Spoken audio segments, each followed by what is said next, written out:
नमस्कार दोस्तों, स्वागत है आपका अपने इस ऑनलाइन प्लेटफॉर्म पर। मैं मनोज नागर। पिछले वाले लेक्चर को आगे बढ़ाते हुए आज अपन परमाणु के बारे में थोड़ा डिटेल से अध्ययन करेंगे। दोस्तों, हम पिछले वाली क्लासों में पढ़ चुके हैं कि परमाणु में इलेक्ट्रॉन, प्रोटॉन और न्यूट्रॉन की संख्या को किस प्रकार ज्ञात करते हैं।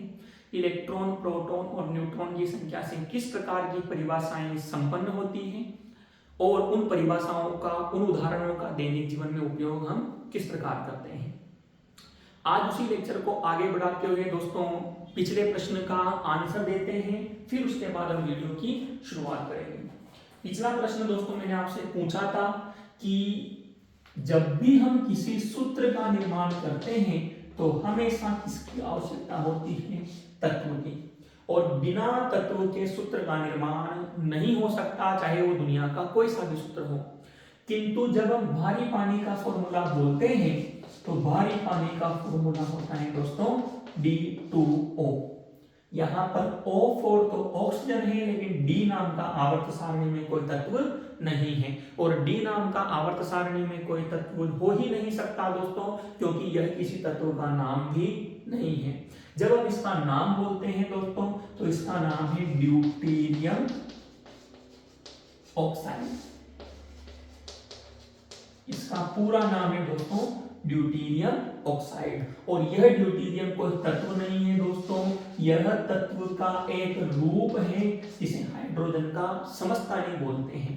तो हाइड्रोजन का समस्थानिक जो है दोस्तों 1H2, उसी की वजह से किसका निर्माण होता है दोस्तों? भारी पानी का निर्माण होता है। तो हाइड्रोजन के एक रूप का नाम है, ये किसी तत्व का नाम नहीं है। तत्व का ओरिजिनल नाम क्या है दोस्तों? हाइड्रोजन। तो मेरे हिसाब से दोस्तों आपको सवाल का आंसर मिल गया होगा। वीडियो को आगे बढ़ाते हुए दोस्तों आज अपन बात करते हैं परमाणु के सिद्धांतों के बारे में, कि परमाणु के बारे में कौन कौन से वैज्ञानिकों ने अपने अपने लेवल पर क्या समझाया। सबसे पहले नंबर पे नाम आता है दोस्तों थॉमसन का। सबसे पहले नंबर पे किसका नाम आता है दोस्तों? थॉमसन का।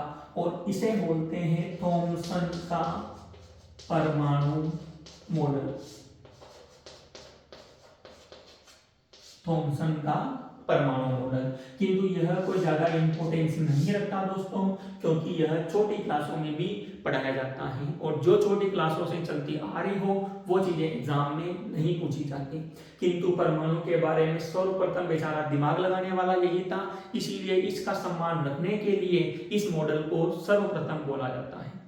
सर इसको समझाने का मतलब देखो, जब स्टार्टिंग में सन 1808 में परमाणु के बारे में जॉन डोल्टन नाम के वैज्ञानिकों ने अपनी कथन, अपनी परिभाषा दी थी, उसके बाद में परमाणु को कुछ समय के लिए भूल चुके थे। अब परमाणु को कुछ समय के लिए भूल चुके थे, किंतु परमाणु के बारे में सारे कथन या सारी जानकारी जो थी वो समझाना जरूरी था। इसीलिए परमाणु को सर्वप्रथम समझाने का काम जो किया था वो किसने किया था? थॉमसन ने। इनका मॉडल ज्यादा समय तक चल नहीं पाया दोस्तों, किंतु शुरुआत इन्होंने ही की थी, इसीलिए इस मॉडल का सबसे पहले नाम लिया जाता है। और इसमें केवल एक ही प्रश्न कभी आपको पेपर में देखने को मिलेगा कि थॉमसन के परमाणु मॉडल को और किस नाम से जाना जाता है। इस प्रश्न के अलावा इसमें कोई खास प्रश्न नहीं बनता है और आता भी नहीं है।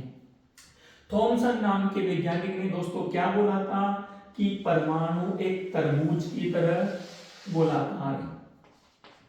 परमाणु एक तरबूज की तरह गोलाकार है, मतलब 100% गोल नहीं कह सकते, किंतु तरबूज की तरह गोल है।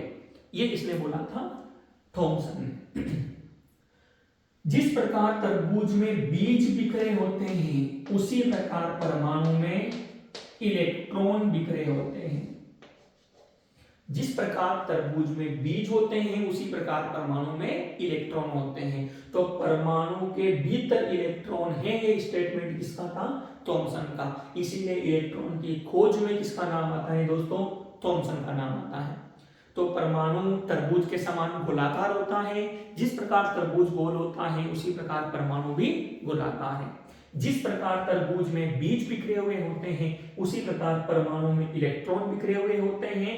और तरबूज का यह जो लाल भाग है तरबूज का यह जो लाल भाग है, यह लाल भाग धनावेश की भांति कार्य करता है।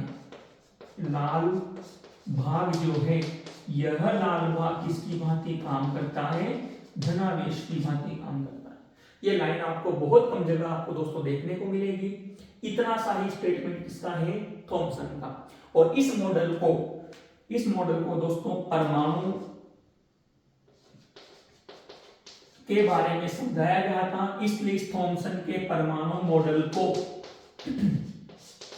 तरबूज मॉडल,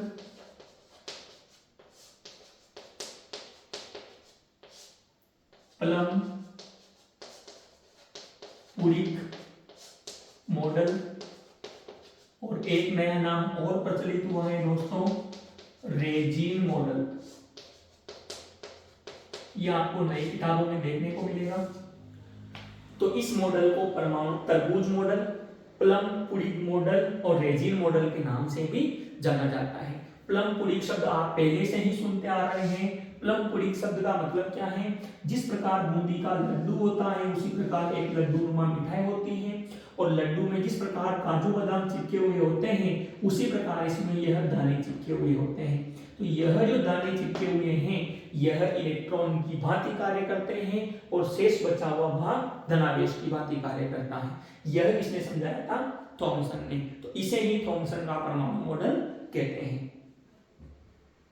यह इतना इंपॉर्टेंट नहीं है दोस्तों, किंतु इसके कुछ समय के बाद में एक दूसरे भाई साहब यहाँ पर आ रहे थे, इसे हम बोलते हैं रदरफोर्ड।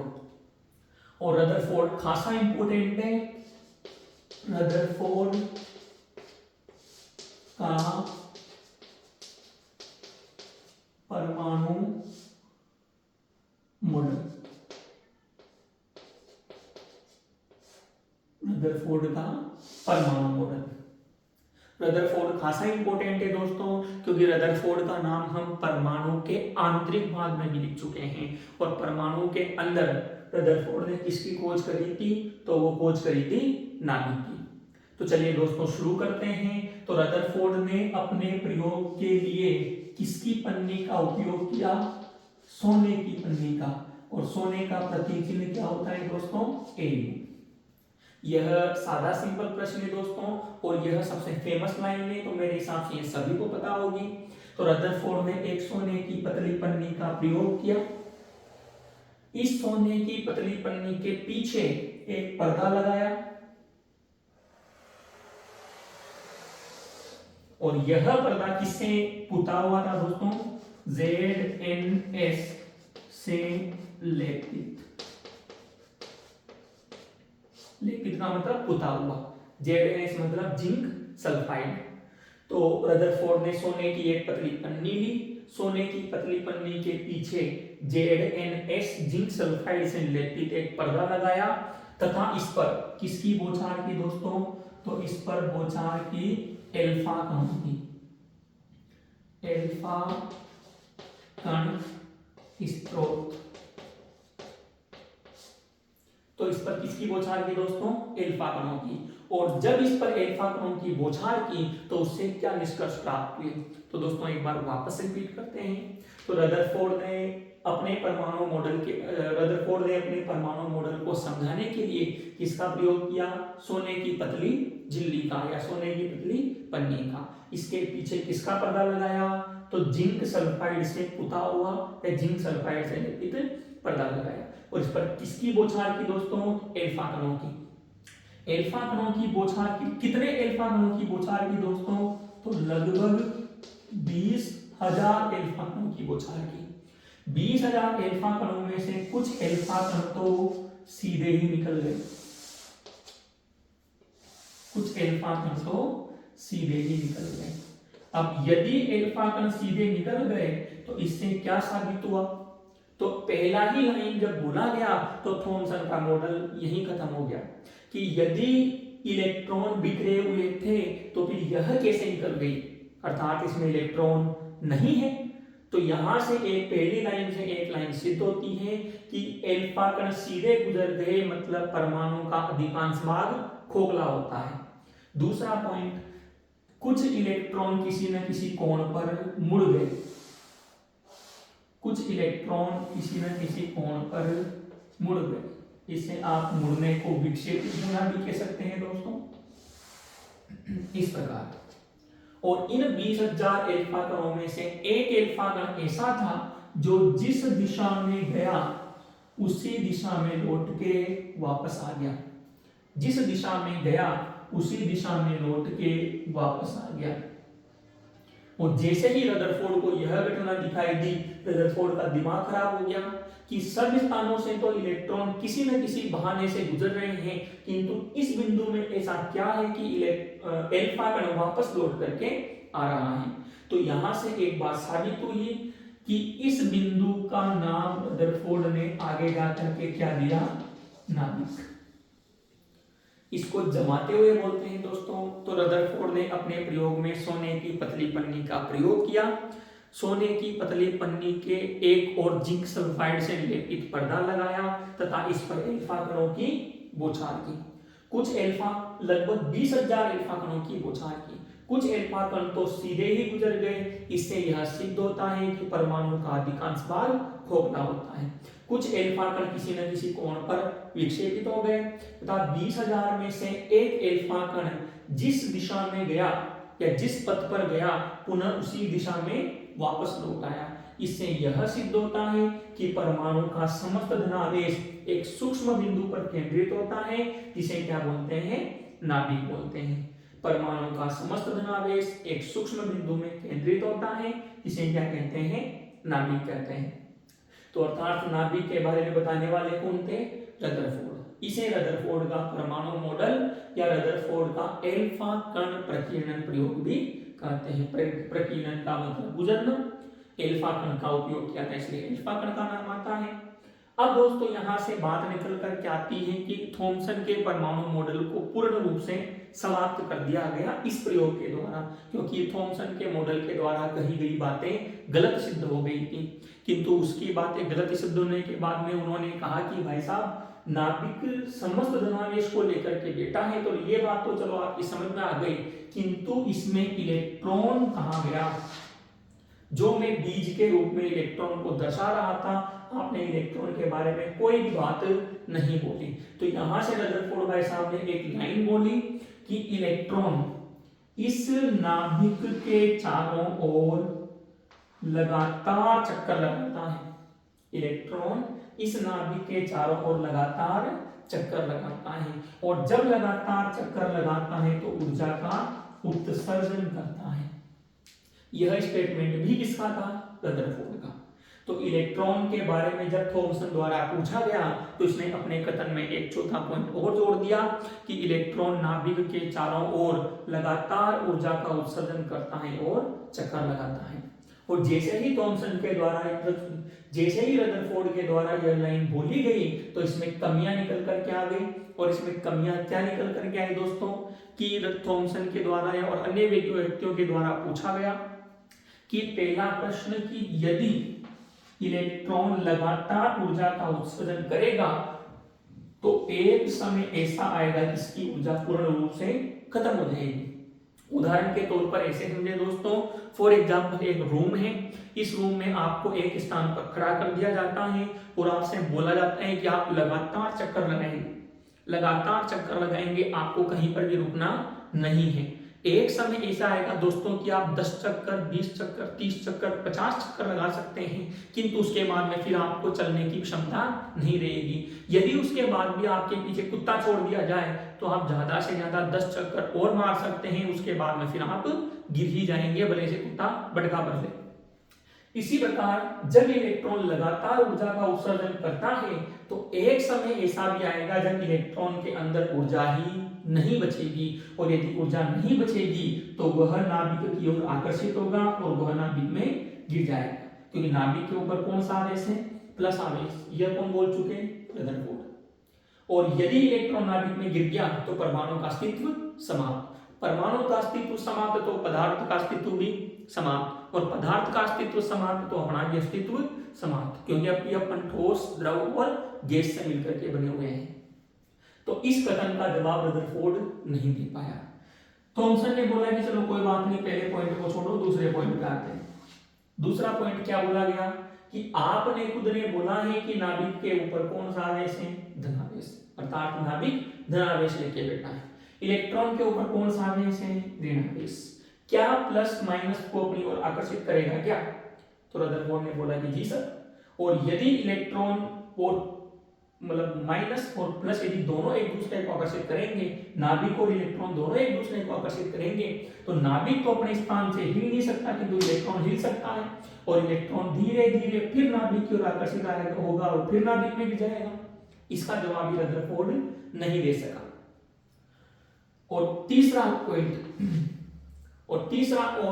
पॉइंट इंपॉर्टेंट पॉइंट है एग्जाम के हिसाब से, क्योंकि यहां पर एक शब्द आता है वक्र, जिसे हम बोलते हैं ग्राफ। रदरफोर्ड के अनुसार ऊर्जा लगातार उत्सर्जित होती है, और जब भी दोस्तों कहीं पर लगातार का नाम आता है तो आप इसे इंग्लिश में तो बोलते हैं कंटिन्यूअस, और हिंदी में बोलते हैं सतत। शुद्ध हिंदी में क्या बोलते हैं, सतत। जैसा कि हम बोलते हैं कि हमें लगातार निरंतर प्रयास करना चाहिए, मतलब हमें सतत प्रयास करना चाहिए। तो इस परमाणु के अंदर ऊर्जा का स्पेक्ट्रम, जिसे हम वक्र या ग्राफ भी बोलते हैं, तो वक्र को क्या बोलते हैं दोस्तों, स्पेक्ट्रम। ऊर्जा का स्पेक्ट्रम कैसा है, सतत। ये कौन बोल रहा है, रदरफोर्ड। तो रदरफोर्ड के अनुसार ऊर्जा का स्पेक्ट्रम कैसा है, सतत। किंतु जब ऊर्जा का स्पेक्ट्रम प्राप्त हुआ तो वो कैसा प्राप्त हुआ, असतत, अर्थात वो लगातार नहीं था। तो आप तो कह रहे हैं कि सतत स्पेक्ट्रम मतलब लगातार स्पेक्ट्रम प्राप्त होता है, किंतु स्पेक्ट्रम कैसा प्राप्त हुआ, असतत प्राप्त हुआ। तो रदरफोर्ड के इस एक पॉइंट ने इसके अंदर 3-4 कमियां निकाल करके ला दी। इसकी जानकारी फिर आगे जा करके नील्स बोर देगा। तो जल्दी से इसको वापस रिपीट करते हैं दोस्तों। तो रदरफोर्ड ने सर्वप्रथम सोने की पतली पन्नी ली, इसके एक और जिंक सल्फाइड से लेपित पर्दा लगाया तथा इस पर लगभग 20,000 एल्फा कणों की बौछार की, तो निम्न निष्कर्ष प्राप्त हुए। पहला पॉइंट आएगा इसमें दोस्तों कि अधिकांश एल्फा कण सोने की पतली पन्नी से सीधे गुजर जाते हैं। इससे यह सिद्ध होता है कि परमाणु का अधिकांश भाग खोखला होता है। दूसरा पॉइंट आएगा दोस्तों कि कुछ एल्फा कण किसी न किसी कोण पर विक्षेपित हो जाते हैं, अर्थात मुड़ जाते हैं। तीसरा पॉइंट आएगा इसमें दोस्तों कि एक एल्फा कण जिस दिशा में जाता है उसी दिशा में पुनः लौट आता है। इससे यह सिद्ध होता है कि परमाणु का समस्त धनावेश एक सूक्ष्म बिंदु पर केंद्रित होता है, जिसे नाभिक कहा गया। और चौथा पॉइंट आएगा दोस्तों, इलेक्ट्रॉन इस नाभिक के चारों ओर लगातार ऊर्जा का उत्सर्जन करते हुए चक्कर लगाता है, या इसे यूं भी बोल सकते हैं, नाभिक के चारों ओर इलेक्ट्रॉन लगातार चक्कर लगाता है और लगातार ऊर्जा का उत्सर्जन करता है। यहीं से ही दोस्तों कमियां निकल कर के आती हैं। तो इसमें पहली कमी हो जाएगी, यदि इलेक्ट्रॉन लगातार ऊर्जा का उत्सर्जन करेगा तो अंततः उसकी ऊर्जा समाप्त हो जाएगी और इलेक्ट्रॉन नाभिक में गिर जाएगा, जिससे परमाणु का अस्तित्व समाप्त हो जाएगा। रदरफोर्ड इसका जवाब नहीं दे सका। दूसरा आ जाएगा इसके अंदर कमी दोस्तों कि नाभिक धनावेशित और इलेक्ट्रॉन ऋणावेशित होता है। इलेक्ट्रॉन नाभिक की ओर आकर्षित होगा और अंततः इलेक्ट्रॉन नाभिक में गिर जाएगा और पुनः परमाणु का अस्तित्व समाप्त हो जाएगा। तीसरी कमी इसके अंदर आएगी दोस्तों कि लगातार ऊर्जा का उत्सर्जन करने के कारण ऊर्जा का स्पेक्ट्रम सतत प्राप्त होना चाहिए था, किंतु वास्तविकता में ऊर्जा का स्पेक्ट्रम असतत प्राप्त हुआ। इसका कारण रदरफोर्ड नहीं समझा सका। यह एक सामान्य सी जानकारी रदरफोर्ड के परमाणु मॉडल के बारे में जो आपको सामान्यतः किताबों में देखने को मिलती है। इसमें अगर दोस्तों थोड़ा सा और आगे चले तो एक कंपटीशन लेवल के हिसाब से इसमें एक फॉर्मूला आता है दोस्तों, और वह फॉर्मूला क्या आता है कि नाभिक गोल होता है और नाभिक के अंदर धनावेश है, मतलब तो नाभिक के अंदर बैठा हुआ है प्रोटॉन और न्यूट्रॉन। तो न्यूट्रॉन पर तो कोई आवेश नहीं है, आवेश नाभिक का धनावेश केवल किसके कारण है, प्रोटॉन के कारण। और यदि इनकी संख्या बढ़ेगी तो इसकी साइज भी बढ़ेगी। क्योंकि 10 व्यक्तियों को बैठाने के लिए छोटे कमरे की आवश्यकता होगी, जबकि 50 व्यक्तियों को बैठाने के लिए बड़े कमरे की आवश्यकता होगी। इसी प्रकार यदि कम कण है तो छोटे जगह पर बैठ जाएंगे, मतलब साइज कम होगी, किंतु यदि कणों की संख्या ज्यादा है तो आपको ज्यादा जगह की आवश्यकता होगी। तो इसी आधार पर रदरफोर्ड ने एक फॉर्मूला दिया था कि नाभिक की त्रिज्या जो होती है, नाभिक की त्रिज्या जो होती है वो इसके द्रव्यमान संख्या के घनमूल के समानुपाती होती है, अर्थात R समानुपाती a की घात 1/3। ये एक छोटा सा फॉर्मूला है जो रदरफोर्ड के अंदर आता है नाभिक की त्रिज्या ज्ञात करने का। R समानुपाती a की घात 1/3। a द्रव्यमान संख्या है जो हम पिछले लेक्चर में बता चुके हैं। यदि समानुपाती का चिन्ह हटाते हैं तो R equal to R nought a की पावर 1/3। यहाँ R नोट को बोलते हैं रदरफोर्ड नियतांक, और रदरफोर्ड नियतांक का मान होता है 1.3 into 10⁻13 centimetre. 1.3 into 10⁻13 centimetre. Centimetre को मीटर में चेंज करेंगे दोस्तों तो ये 10⁻15 हो जाएगा। तो आप इसे चाहो तो 1.3 इंटू 10⁻15 मीटर भी कह सकते हैं। और हम जो पिछली बार परमाणु पढ़ चुके थे उसी परमाणु के अंदर मैंने आपको बता दिया था कि नाभिक की त्रिज्या जो होती है, नाभिक की साइज जो होती है वो 10⁻15 मीटर अर्थात 1 फर्मी के बराबर होती है। तो ये थी रदरफोर्ड के बारे में सामान्य सी जानकारी दोस्तों। इसी वीडियो को कल हम आगे और जारी रखेंगे। वीडियो को पसंद आया हो तो दोस्तों वीडियो को लाइक करें, चैनल को शेयर करें और वीडियो को सब्सक्राइब करें। थैंक यू दोस्तों।